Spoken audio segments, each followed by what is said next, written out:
வரைக்கும் ஆட்சியில இருந்தவங்க உங்களுக்கு என்னெல்லாம் பண்ணி கொடுத்துருக்காங்க? எதுவுமே பண்ணதே இல்ல.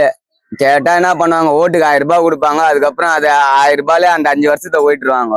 வேற என்ன பண்ணுவாங்க? பாத்ரூம் வசதிலாம் இருக்கு இப்ப. அதனால ஒன்றும் இது இல்லை, மாற்று கருத்து இல்லை. பாத்ரூம் இருக்கு. ஆனா நல்லபடியா ஓரளவுக்கு அது பரவாயில்ல. ஆனா குப்பை வர்றதுக்கு தான் கொஞ்சம் குப்பைங்க தான் ரொம்ப சேர்ந்து போயிருக்கு.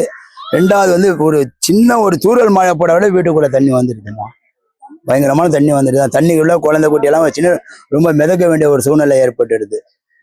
வேற எந்த சலுகையும் கிடையாது. ஓட்டு கேட்க சொல்ல நான் இதை செய்யறேன் அதை செய்யறேன், உங்களுக்கு வீடு வாங்கி தரேன், அத்தை பண்றேன் இத்தை பண்றேன், சில பேர் எவ்வளவு பேர் சொல்றாங்க. ஆனா யாரும் இதுவரை செய்தவங்களே கிடையாது. பல வருஷமா நாங்க ரொம்ப பாதிக்கப்பட்டுக்கிறோம் இந்த இடத்துல. நாங்க 2 பாத்ரூம் இருக்கு. இந்த சைடுல ஒரு பாத்ரூமுக்கு அந்த சைடுல ஒரு பாத்ரூம் இருக்கு. பாத்ரூம் வசதி எல்லாம் நல்லாதான்ப்பா இருக்கு. முன்னைய நாங்க இருந்த காலத்துல எல்லாம் ரொம்ப அசிங்கமா இருக்கும். இப்ப பரவாயில்ல, நல்லா சூப்பரா தான் இருக்குது. பாத்ரூம் வசதியில குப்பை எடுக்க மாட்டாங்க, பெருக்க மாட்டாங்கப்பா. ஃபர்ஸ்ட் முன்னெல்லாம் பெருப்பாங்க, பொம்பளைங்க பெருப்பாங்க. இப்ப யாரும் பெருக்க வர்றதில்ல. அவங்கவுங்க வீட்டாண்ட பெருக்கி அவங்கவுங்க குப்பை வைக்கிறாங்களே தவிர யாரும் பெருக்க வர மாட்டாங்க, குப்பை எடுக்க மாட்டாங்க சரியா.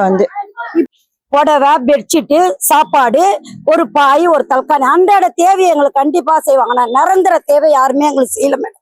எந்த அரசாங்கமே அதை செய்யல மேடம். எத்தனை ஆட்சி வந்தாலும் நாங்க இதே நிலைமையில தான் இந்த இடத்துல இருக்கிறோம். தண்ணி வசதி இல்லை, ஆனா தண்ணி வசதி செஞ்சு கொடுத்தாங்க அரசாங்கம்.